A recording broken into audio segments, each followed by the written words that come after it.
A couple years ago, I walked into the house expecting a greeting from my wife, and she is on the phone with our kids on the west side of the state.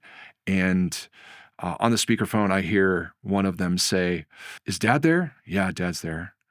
We've just been looking through all of the symptoms of ADD, ADHD. I took a test at work, wondering about my focus. And Dad, you have more symptoms than all of us. And I thought to myself, and okay, like welcome home, honey. Um, it was really funny. Like I didn't take it. I didn't take it in any bad ways. But what they described for me were all kinds of things that are characteristic of me, that are characteristic of ADD, ADHD people. I was diagnosed by my children with ADD, ADHD at 56. So if you're an older adult and you feel like you've got these things, welcome to the club. We're going to talk about ADD, ADHD today. So thanks for joining us on Reframed.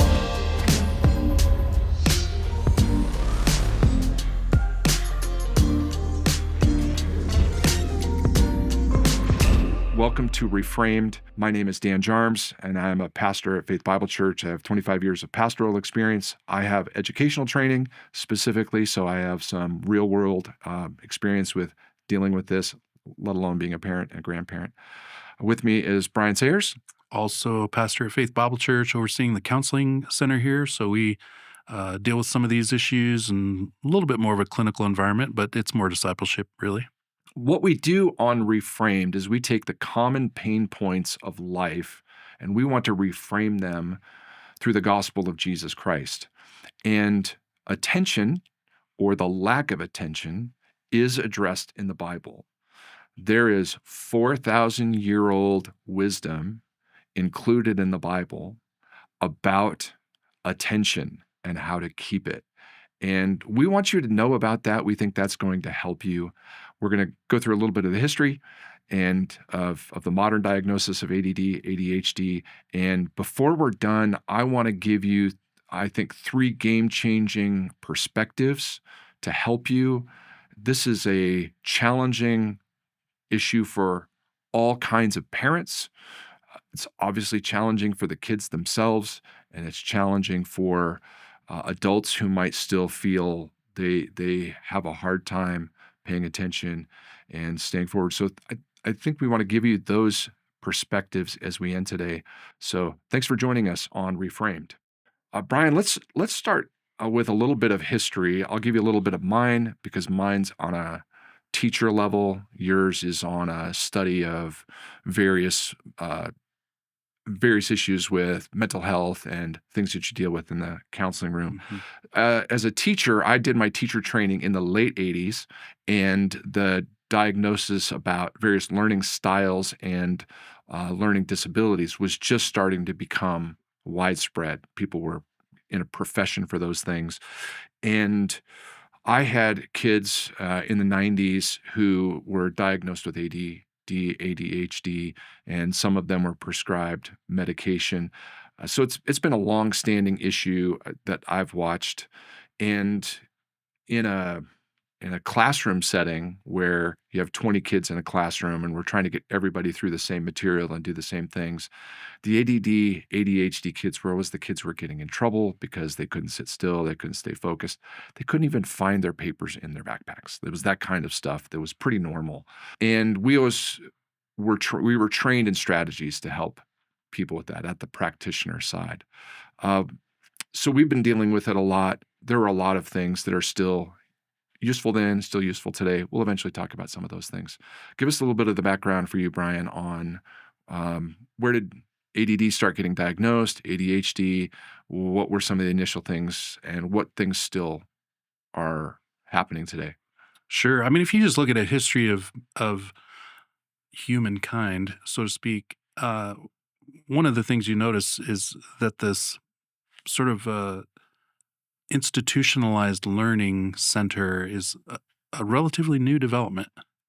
So basically, in an agrarian culture, which was most of the world until the Industrial Revolution, right? Like people didn't have a problem getting the wiggles out because they were out working in the field and they were working hard and they were sweating. By the sweat of their brow, they were making their way. So, Or you had a tutor, which was usually a one-on-one right. teaching So situation. very individualized. Yeah. But as I think as the educational system got us more into of a regular institutionalized setting where everyone's sitting at desks, blah blah blah, these kinds of tendencies were more and more recognized and observed. So by 1980, we'll just kind of start there.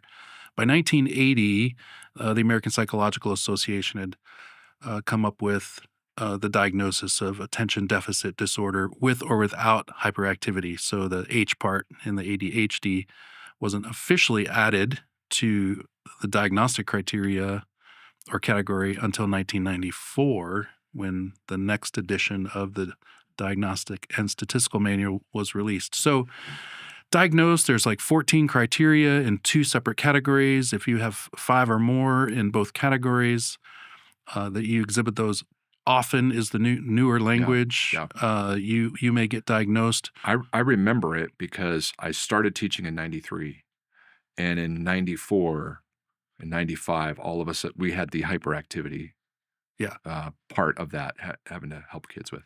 Yeah. So it got added. And what you'll see as over time from 1980 to 1994, and then to the most recent DSM-5 that was released in, I think it was 2014, the criteria and the descriptions of those criteria have widened so that more and more people fall within the realm of a diagnosis.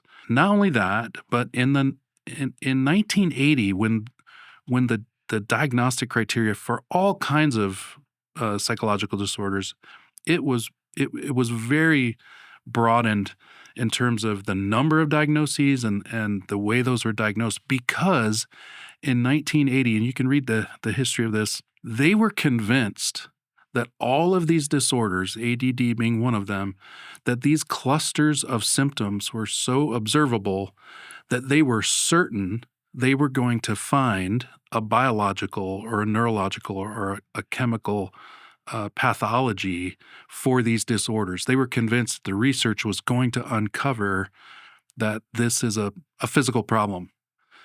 And here we are in 2025, 45 years removed, and that has not proven true. And I think you heard a report about that. Yeah. I mean, as the fun with my family went, and I'll finish with the story, about all of that. But as the fun with my family went, I'm listening to an NPR piece talking about, we've really not found the root cause, although we've found medications that can treat some symptoms.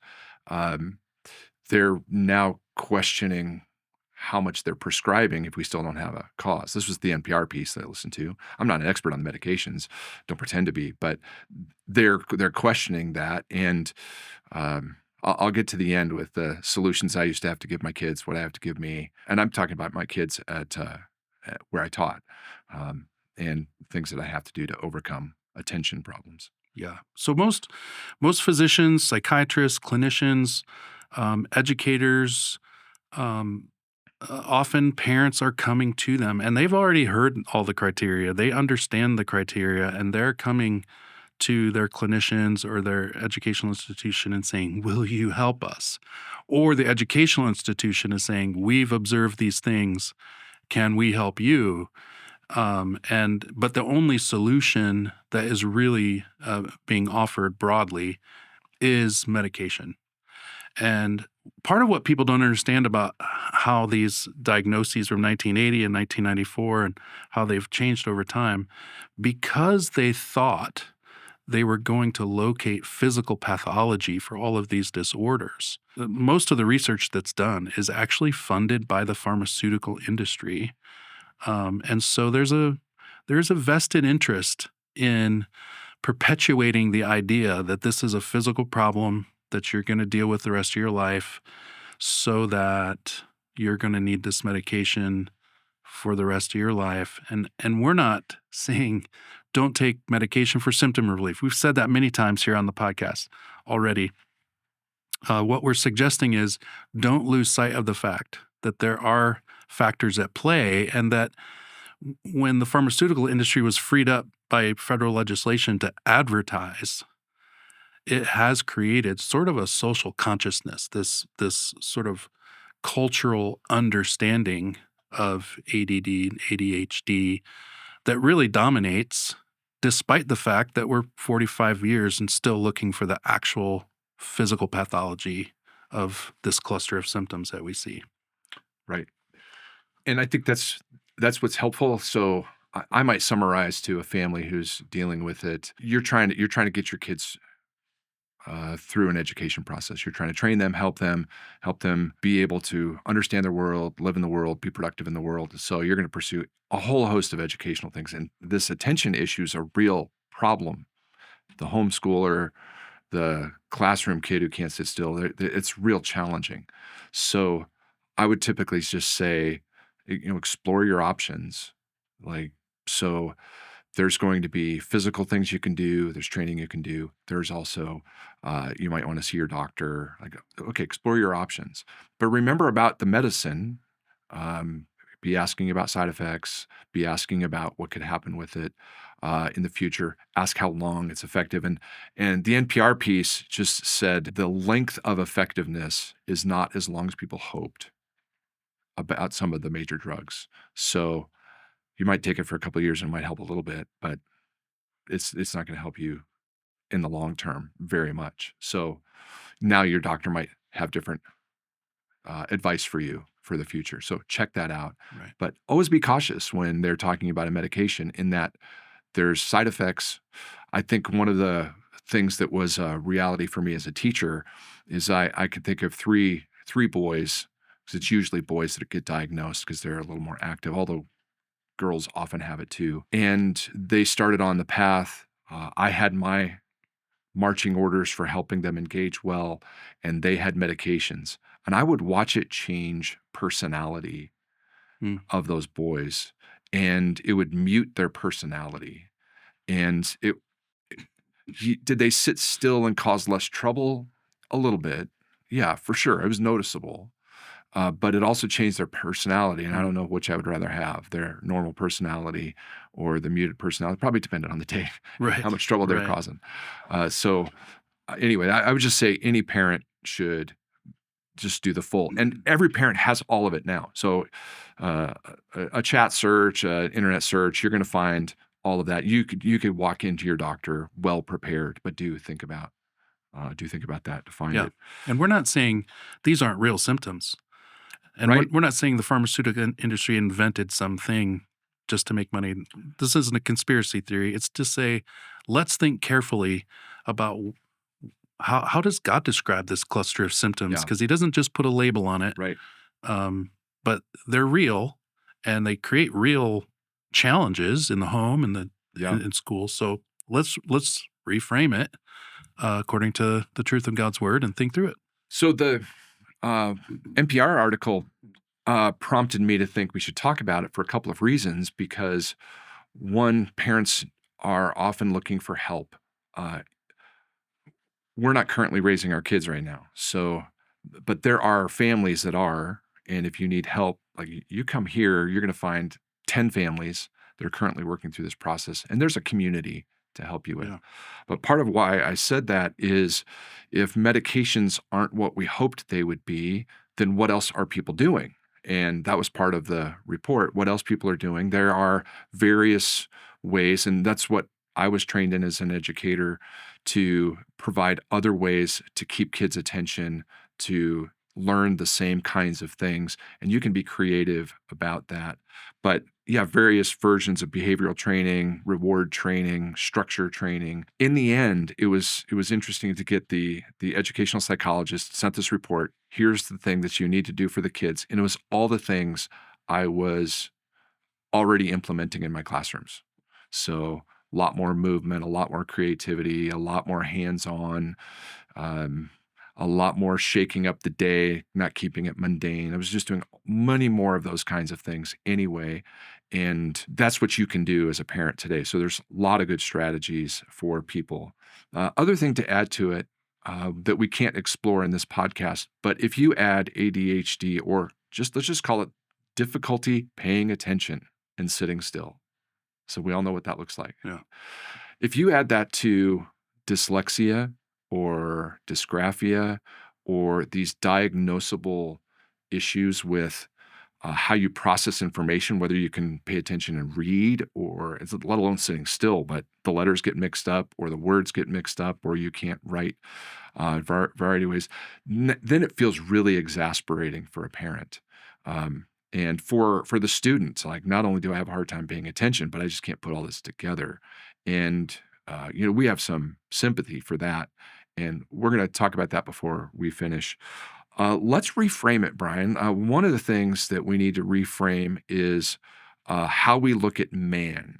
Like the theological term is anthropology, if you're not a theologian, how we look at man. Mm-hmm. There's a biblical view of man, and there is a materialistic view of man. And by materialistic, made out of materials. Do you want to walk us through the differences on that view of man?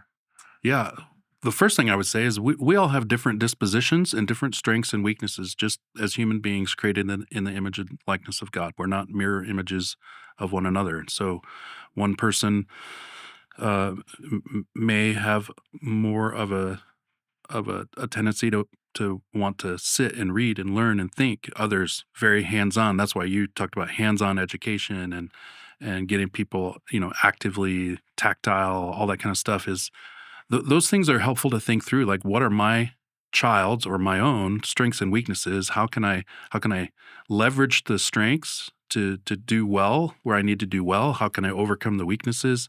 That is really what we're talking about. The Bible talks about our capacity. We're going back to the anthropology, like what is a human being?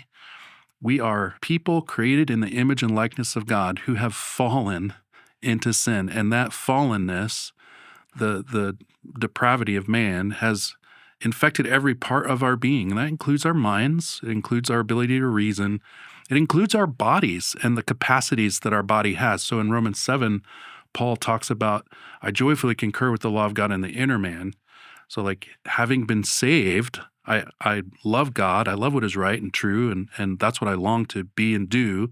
But he says, Romans 7:23, I see a different law in the members of my body waging war against the law of my mind, making me a slave of sin. And so he's saying there's something in the fallenness even of our body that is waging war against what is good and true and right in the sight of God.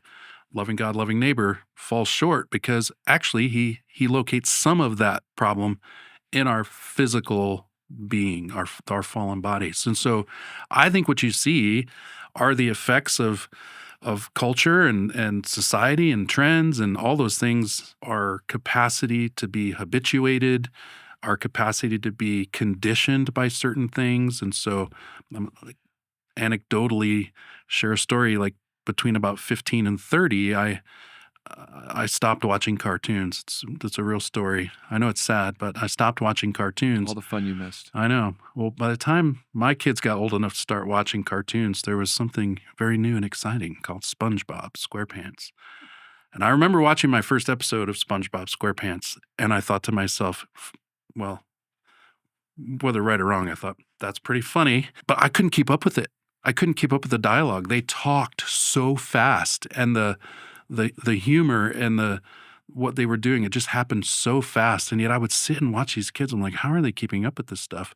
That trend has continued, and I think it's created. And our first episode was about screen time, the dangers of screen time. Right. I do believe that this perpetuation of entertainment and stimulation and screen time has created sort of a cultural phenomena where our brains have been conditioned to want constant stimulation.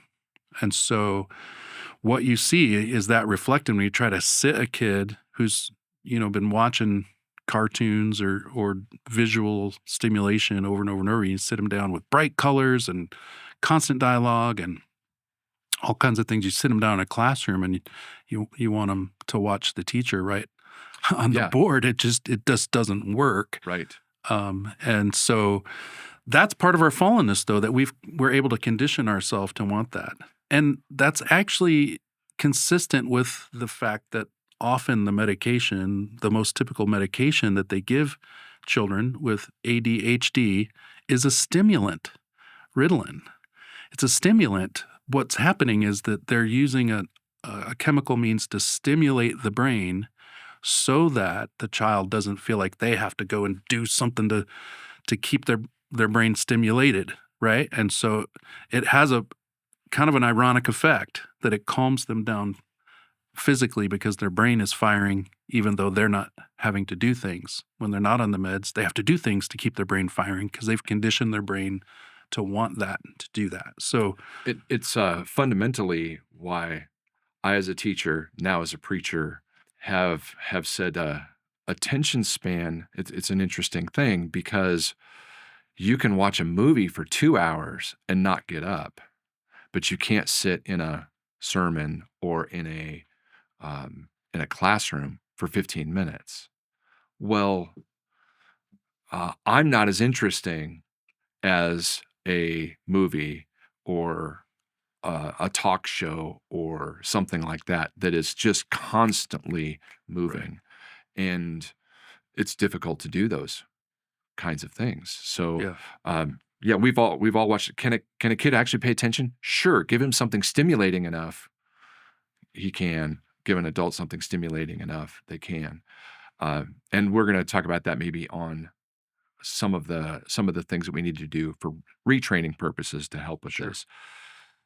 So getting that right, we're not just material; we're material and spiritual, and we should venture in to say some of it is sin.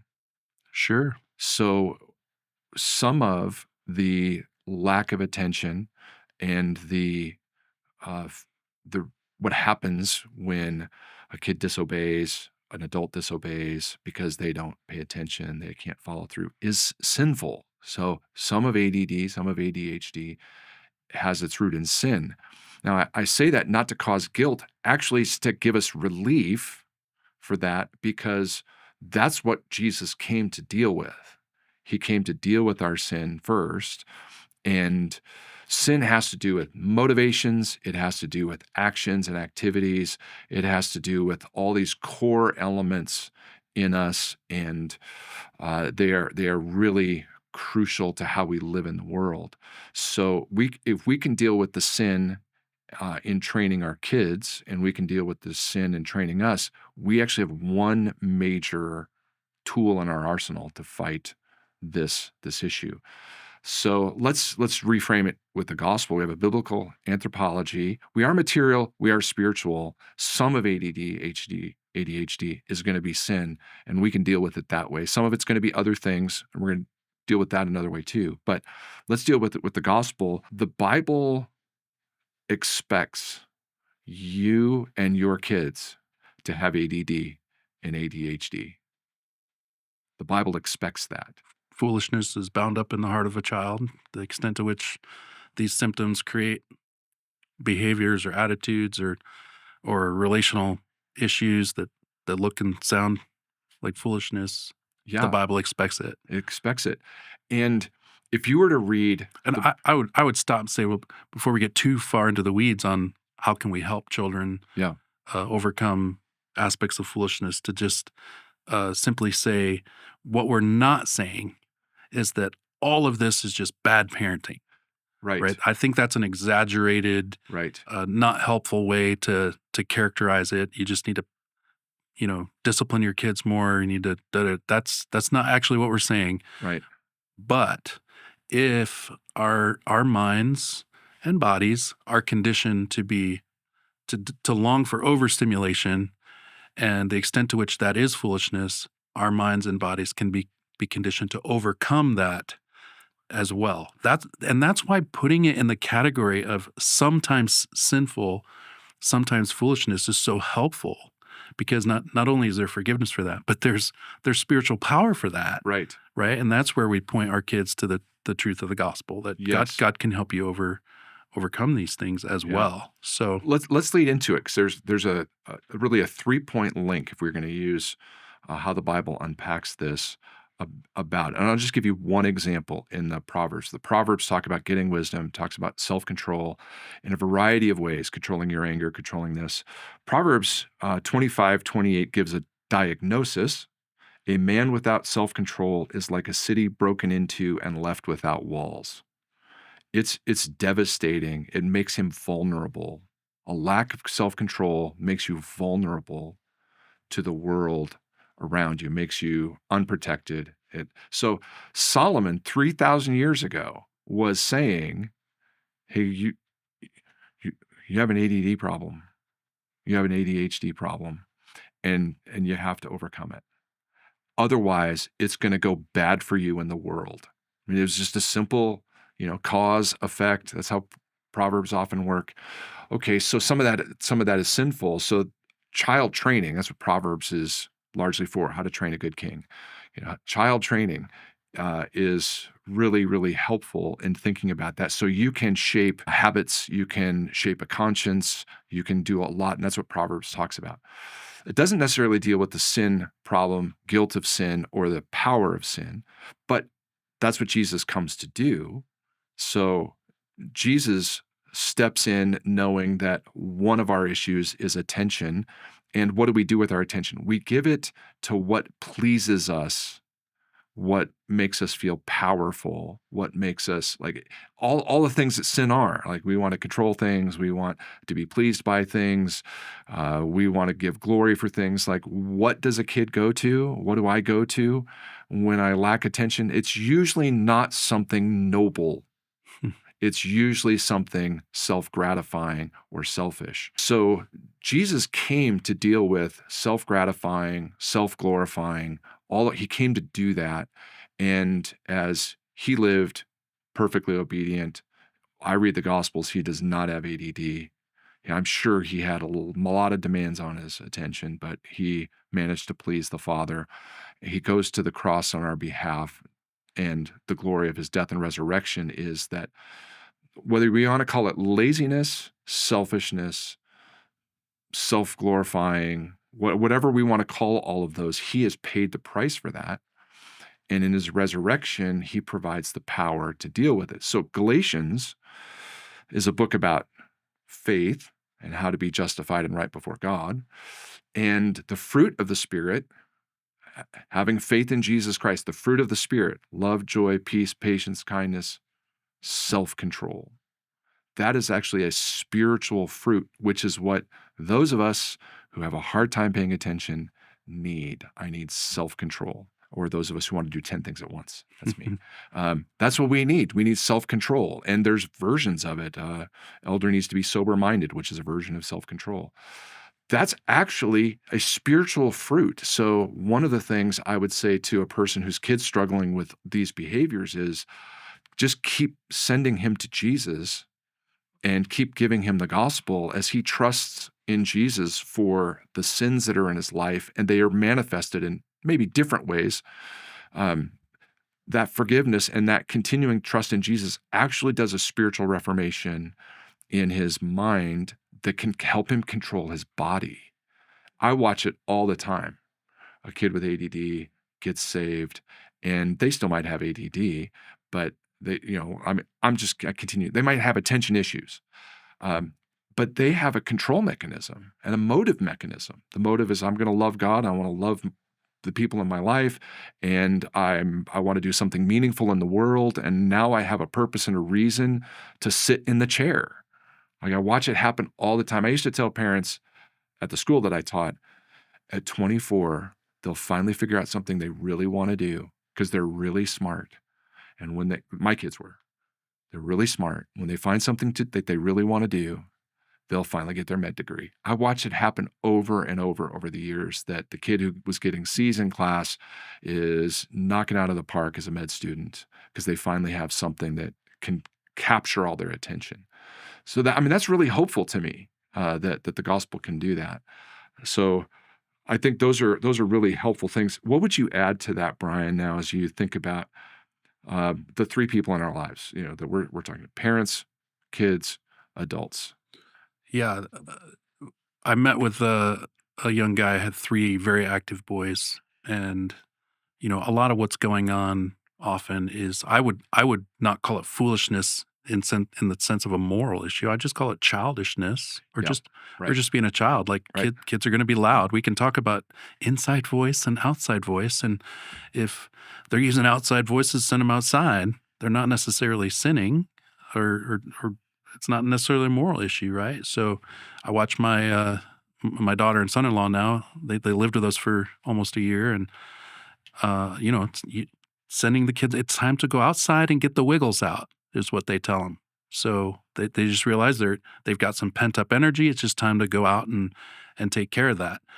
The other thing that I told this young guy that I was meeting with was, you need to get these active little boys like busy about things. And he was doing some, if I remember right, he was doing some landscaping. And I was like, just double the amount of time and put a shovel in their hands and make them help. Like, so how fast are you going to be able to dig that hole to plant that little bush, right? Super fast. How long is it going to take a 6-year-old with a 6-year-old size shovel? Twice as long at least, right? And yet watching them, busying them, giving them the sense of satisfaction in finishing a task, and you're there coaching them through it. It's just going to take longer. Parenting takes time. And I watched my 4-year-old grandson, my son-in-law, was putting just a little piece of trim on the wood floor in between rooms. You have a little whatever, and he could have slapped that thing down there and used the air nail gun. Ching, ching, ching, ching. Could have been done in literally 30 seconds, right? Instead, here comes little Justice with his tool belt and his hammer. He's like, I want to help, Dad. I want to help. And Keith just patiently let Justice take, I don't even know, it must have been 15, 20 minutes to tap these little nails into that trim board. He could have had it done in 30 seconds. It probably took 15 minutes. But, Justice stands up, puts his hands on his hips, and he's like, job well done. Good job, buddy. Yeah. But it took time, right? So I do think we're because we have some of the same symptoms of ADHD, we just want to get through that project, right? And get on to the next thing. But we can't do that. So just coming alongside our kids in those times and helping them see it and reframing it in terms of, so that's a positive way, right, to reinforce focus. But reframing the failures to do so in a different way. So one example I have here is just helping our children learn, see, be mindful of the principle of sowing and reaping, that what you sow, you will reap. If you sow lack of self-control, you're going to reap the consequences. You may get in trouble in class, or mom and dad might not be happy you didn't make your bed or clean your room or whatever, do the dishes. But to reframe that in terms of not I must be still so that I don't get in trouble, reframe it in terms of sowing and reaping. I need to have self-control in order to please God and do what is right and good and obedient and glorifying to Him, like helping them as they mature to reframe how they're thinking about those things, so that it's not always about the thing you didn't do, right? But like, let's learn how to love God and love others in the way that we think through things. And so we did a few things with, I don't think our kids had ADHD really. I don't think the symptoms were so serious that they would do that. But one of the things we had to do with Austin, he was very active. When we would go out in public, we would say, Austin, hands behind. And we trained him to just clasp his hands behind his back when we were walking through Walmart or the mall or whatever. And that helped him. It was hard for him to run. And it was impossible for him to grab things, although he found creative ways of doing so. But that was one of the ways we tried to teach him self-control when we were in public. Right. And when we're distracted at whatever it is we're doing, shopping or whatnot. The other thing is we would stop him often and say, what might happen if you continue to do that? Whatever it is, like throwing a ball in the house, jumping on the table, whatever it was, and those are real scenarios. We would just ask him, what might happen? I might break the lamp. Right. Would that be a good thing? No. So it just takes time to reason through these things with kids and to be on their side and and to be helping them learn in the process as opposed to just punishing them in the failure. It just takes a lot of time to do that. Yeah, the summary, classroom management. So parent management is classroom management. Um, don't keep setting up things that are going to require consequences. Give them something to do. So the best classroom management, the best parenting management is giving something to do that is interesting and positive. Do that. Yeah. Most of the problems will disappear after that. So it might require some creativity, and it might require some structure and some changes. Supervision. It might require attention on your part to do that, but give them something to do. If I still step into a classroom, I overplan my class day by a half hour. I just have a lot of things up my sleeve that I know produce attention. And that's just your seminary students. I should really think about my poor seminary students for that. All right, let's wrap up as we think about that. I want you to know there's good news for you if you're a parent with kids who have a hard time paying attention, if you're a kid who has a hard time paying attention, or if you're Dan Jarms, whose wife says you have a hard time paying attention. Not to her. I'm really good in individual conversations because they're engaging, but I'm not really good in the foyer because there's too many things going on at once. And it's sometimes hard for me to just stay locked in on one thing. There's good news for you. Number one, all the parts of that are sinful can be covered by the cross and can be transformed by the power of the Holy Spirit. God actually gives us supernatural power to do that. I would maybe say this. I alluded to it at the beginning. There's 3 perspective changes that I think can really help you. We want to give you those 3 perspective changes. The first one is that attention is not an identity. So ADD, ADHD are diagnoses. Just don't let them be an identity. It's really easy to get the diagnoses because that helps me know what's wrong with me, and I can tell all my friends what's wrong with me, and I can label it. But everybody knows that you can't get your identity from a label, and it's a terrible identity to have. Can you imagine going through life with the identity of ADD, ADHD? The identity that the Bible gives you is that you're a child of God, made in the image of God. Because of sin, you have a particular challenge. So I get asked twice a week how tall I am. How often do you get asked, Brian, how tall you are? Can't remember the last time. Last time. Because I'm tall, apparently that makes me special. I think you're special. Yeah, but not because I'm tall. It's because I'm so charming. Okay. Sure. So do that with attention. So you're a better person because you have longer attention, or you're a worse person because you don't have as much attention.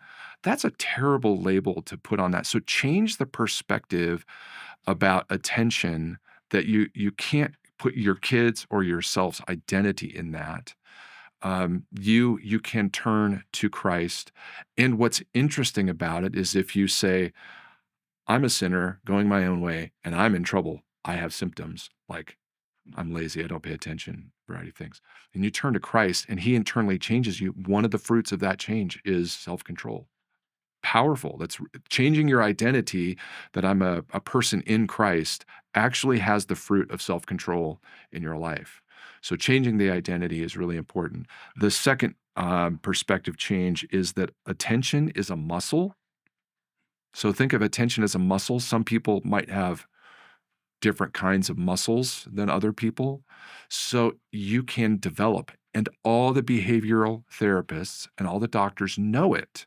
So they're giving you stuff to do to build attention.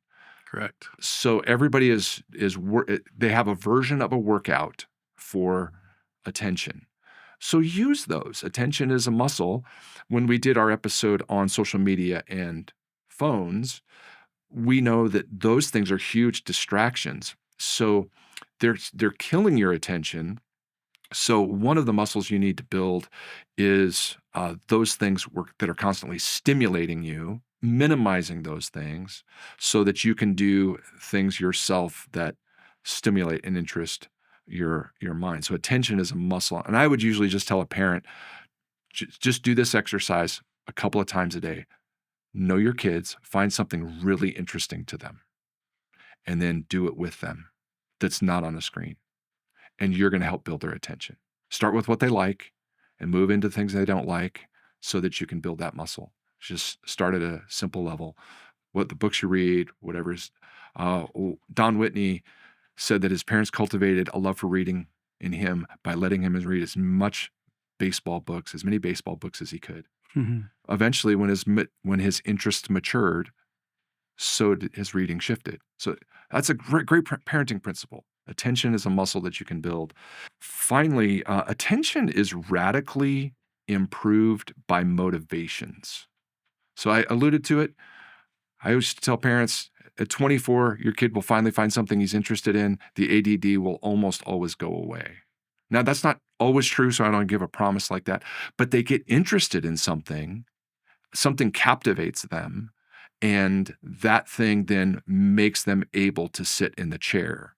How many of my students went on to professional degrees that required massive amounts of science classes that you had to sit in lectures for and that you had to turn in papers for? How could this ADD kid become a doctor?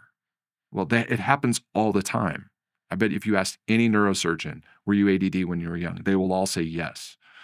And they just needed that captivating thing. So hold on, just hold on. Hold on, be patient, that will come. And if you focus that on Jesus Christ and serving him, that's going to radically alter the motivations. And motivations are going to be key to helping people deal with that. So those three things can really help on attention, ADD, not help you feel so lost and hopeless. One resource I'd love to point people to, and maybe we can link to this in the comments section, but it's actually a Bible study. It takes the 14 criteria for ADHD, and it does a Bible study on each one of them. Like, what does God's word have to say about this symptom, this symptom, this symptom? How can you help a child understand that and pursue God-honoring responses to those tendencies? It's by Sharon Backus. She was an educator. This was developed for use in the classroom at a Christian school that she worked at. It's available on Amazon. It's called Running the Christian Race by Sharon Backus. And we'll link to it in the resource. But a great tool for parents to go through with their kids. Just tailor it to your child and your family, and I think you'll find it really helpful. If you are at the exasperated level, if you're just a good parent trying to do the best you can, we're going to link some resources to you. If you're in our area, we have hundreds of families that are all raising their kids. There is a wealth of community information about how to help kids, whether your kid's in a public school, a private school, or being homeschooled. There are all kinds of good resources and good communities and really patient people who've been there. All of us have been there or have kids or grandkids that have been there. So join that community and you're going to find a lot of help in that community. In that, if you're a child, if you're bringing our kids, our teachers are so good here. They can keep a lot of kids engaged for a very long time, and they do it masterfully. Like, if you want a break, come, because our teachers are going to do a great job with your kids. Yeah. And we would encourage you to do that. And then you could connect to the biblical counseling department if you really need a friend, you need a counselor to help walk through both how you're dealing with it as a parent or you're dealing with it as an adult. There are a lot of adult strategies as well that we can talk through that are biblically based and helpful. Hopefully this has helped to you. Send us questions. We would love to be able to connect you to really helpful people through the community that we have at Faith Bible Church. Thanks for watching this episode of Reframed. If it helped you shift your perspective on this issue, check out the links in the description for more resources. Don't forget to like, subscribe, and drop a comment to let us know what topics you'd like us to reframe next. If you're here in Spokane, we would love to see you at Faith Bible Church. Services are at 8:30 and 10:30 a.m. every Sunday. You can find all the details at fbchurch.org. And if you're watching from somewhere else, we hope you'll get connected with a gospel-centered church in your area. There's a link below to help you find one. We'll see you next time on Reframed.